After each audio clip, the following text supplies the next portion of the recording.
On the same night, Payne Peters continues his reckless endangerment of mind and body as he steps into the ring against Dirk the Viking Waardenburg.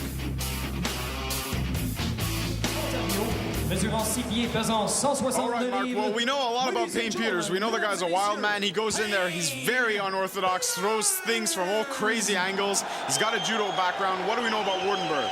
Well, that he's got nuts because he's stepping in the ring against this guy. Dirk has got a kickboxing background, kind of a Muay Thai style. He's a little bit smaller than Payne. Payne's 6 feet tall, so he's kind of tall for this weight class. So, Dirk's going in there with a size disadvantage, and also he's going against the crazy man, so he needs to really set the pace of this fight. Oh! Payne catches him with a great front kick and then charges right in there like the crazy man he is. Yeah, there's no surprise. Well, it looks like Payne wants to go for it. Yeah, he wants to go to the floor right away and use his judo background, which is a good strategy on a striker. Yeah, but then he takes his judo background, throws it right at the window, and becomes a madman again. Yeah, well, Payne is what he is, right? And one look at him, you're dealing with a madman. I mean, this guy is just like, he's crazy. I mean, look at him. He's just like punching the shit out of this guy like he owed him money. Waardenburg had the right idea. He had a good clinch on Payne, was trying to keep him tight. Right now, all he's doing is eating Payne's glove. Yeah, I mean, see, this is where you get the problem with one-dimensional fighters.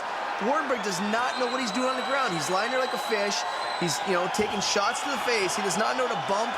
He does not know to do anything besides, hope to God the referee steps in real soon because he's getting his ass handed to him. Well, it looks like Payne's going for the armbar. Yeah, Payne has stepped right over, and he's got that arm extended.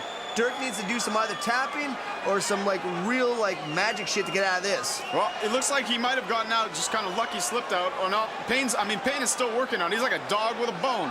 Yeah, Payne needs to turn that elbow the opposite way there.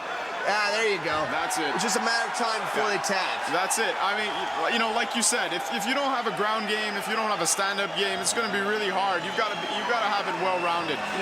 Waardenburg probably came in with a solid striking background, but once he hit the ground with the wild man, it was all over. Now, if you're a kickboxer, stick to kickboxing. You need to be an MMA well-rounded fighter in this sport, because or else things like this are going to happen. Yeah, I mean, Payne got mounted easily, just went crazy with the bombs, landing lots of shots on his head, and when it was set up, he went for the armbar. Yeah, bad things are going to happen from bad people if you don't come in this game prepared, folks. Yeah, it's not a kickboxing fight. You may be a great kickboxer, but if you don't have a well-rounded game, as soon as you hit the ground and you get a guy mounted on you, if you don't know what to do, that's what you're going to do. You're going to sit there and eat punches. Nah, you need to be prepared for everything in the sport. You can't go in there saying, you know what? I ain't gonna let him take me to the ground.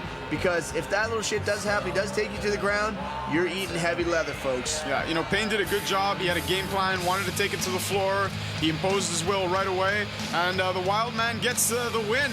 And now we're all a little bit more terrified for having seen Payne fight one more time. As crazy as it is, he did come in there with a game plan. He had an idea in his head, and he executed that plan. So, hats off to Payne Peters and his corner for coming in and doing what they had to do. Okay, yeah, another great win for Payne Peters, and we see that maybe the wild man's going to be a little bit more technical, starting to impose a ground game, but hopefully not too technical. We like to see the wild Payne Peters.